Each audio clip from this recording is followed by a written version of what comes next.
سچائی، دھوکہ اور کمزوری۔ ایک بادشاہ اپنے ایک نوجوان وزیر کے ساتھ باغ میں چہل قدمی کر رہا تھا۔ اس دن بادشاہ بہت خوش تھا، تو اس نے اپنے نوجوان وزیر سے پوچھا کہ تمہاری سب سے بڑی خواہش کیا ہے؟ پہلے تو وزیر تھوڑا جھجکا، لیکن بادشاہ کے بےحد اصرار پر اس نے کہا کہ میں چاہتا ہوں کہ آپ کی سلطنت کا آدھا مالک میں بن جاؤں۔ بادشاہ نے سننا تھا، ایک زور کا قہقہ لگایا اور کہا، گھبراؤ نہیں، تمہاری میں ایک خواہش بھی پوری کیے دیتا ہوں۔ اس نے اپنے وزیر کو بلایا اور 2 احکامات لکھوائے۔ بادشاہ کے پہلے حکم کے مطابق اپنی آدھی سلطنت اس نے نوجوان وزیر کے نام لکھوا دی،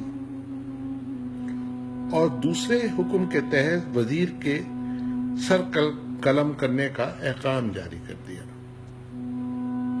پھر بادشاہ نے وزیر کی آنکھوں میں آنکھیں ڈال کر دیکھا اور کہا کہ تمہارے پاس اب 30 دن باقی ہیں، اس میں تم مجھے 3 سوالات کے جواب دو گے۔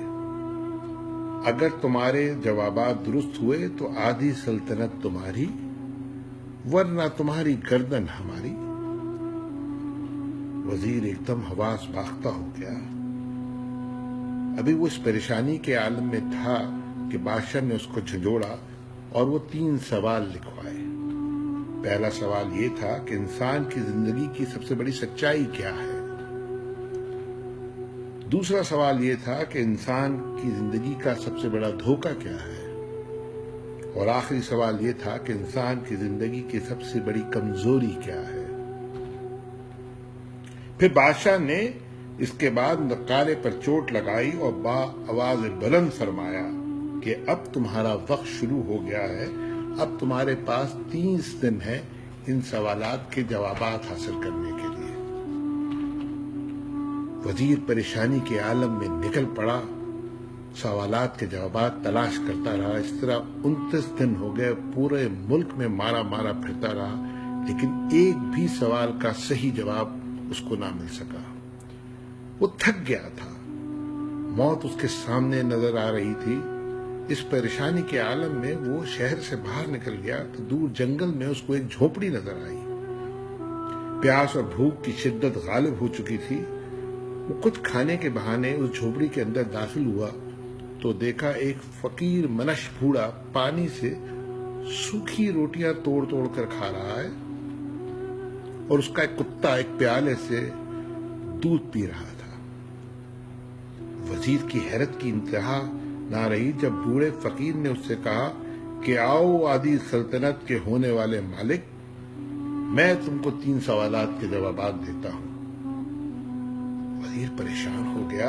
اس نے حیرت سے بوڑھے سے پوچھا کہ اس کو کیسے اندازہ ہوا کہ میں کون ہوں؟ فقیر نے روٹی کے سوکھے ٹکڑے ایک طرف رکھے اور اپنا بوریا اٹھایا تو اس کے نیچے شاہی خلعت بچھی ہوئی تھی۔ یہ وہ لباس ہوتا ہے جو بادشاہ عموماً اپنے قریب ترین وزراء کو دیتے ہیں۔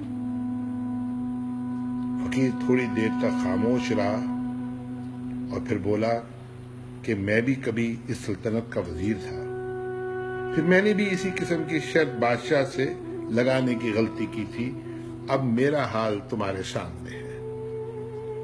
وزیر پریشان ہو گیا، فقیر سے پوچھنے لگا، کیا آپ کو ان سوالات کے جوابات نہیں ملے تھے؟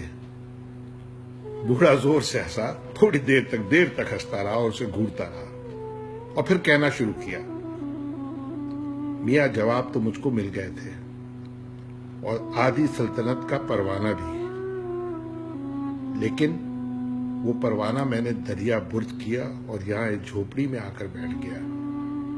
اب میں اور میرا کتا بڑی اطمینان کی زندگی گزار رہے ہیں۔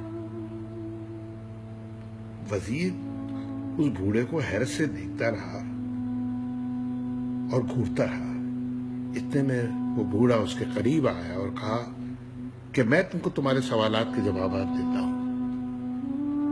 دنیا کی سب سے بڑی سچائی موت ہے، اور دنیا کا سب سے بڑا دھوکہ زندگی۔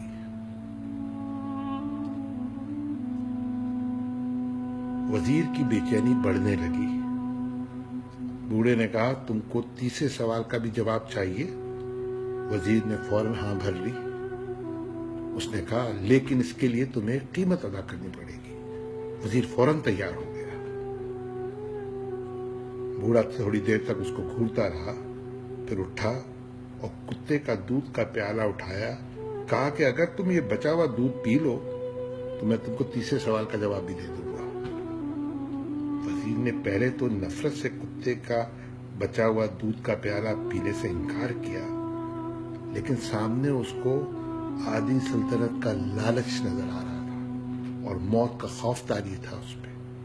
اس نے جھٹ سے دودھ کا پیالہ لیا اور ایک ہی سانس میں سارا دودھ پی گیا۔ فقیر ہنستا رہا، دیر تک ہنستا رہا اور کہا میاں تمہارے تیسرے سوال کا جواب یہ ہے کہ انسان کی سب سے بڑی کمزوری اس کا غرض ہوتی ہے۔ وہ اپنے غرض کی خاطر کتے کا جھوٹا بھی کھا سکتا ہے اور ذلت کی گہرائیوں میں گر جاتا ہے۔ وزیر نے جب سنا تو حواس باختہ ہو گیا۔ وہ جھوپڑی سے نکلا اور بادشاہ کے محل کی طرف چلنا شروع کر دیا۔ نہ تو اب اس کے دل میں موت کا خوف تھا، نہ سلطنت کا لالچ، لیکن ایک احساس شرمندگی تھا جو اس نے کتے کا بچا ہوا دودھ کا پیالہ پی لیا تھا۔